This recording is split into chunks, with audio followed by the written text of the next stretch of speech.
second thing we want to focus on is the accuracy of the hands, okay? In this case, the snare drum will be shifting, so we will work on that part later in the exercise.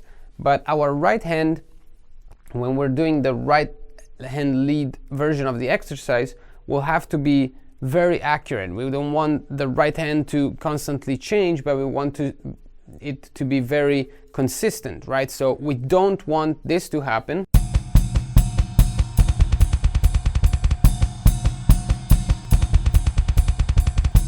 Where if we isolate the ride, it's clear that when I was playing slow bass drum pattern, the ride was like consistent, and then as I sped the bass drum up, shifting to an ankle motion, the ride started to kind of like follow the bass drum and like not be so consistent. So we want the ride to always be consistent no matter what's happening on the bass drum. So in this way.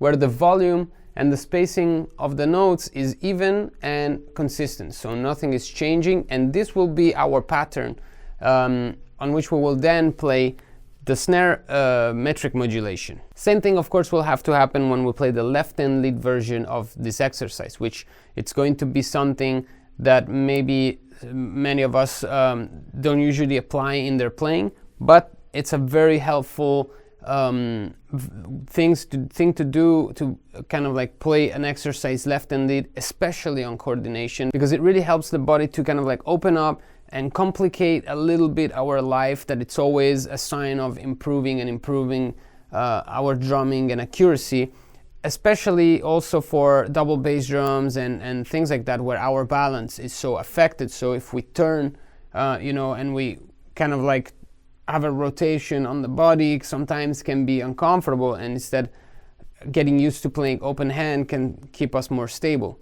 for example. But also just in general, to kind of like open up this side of the drum, it's very good, instead of always reaching out with only the right side everywhere, but also use the left side.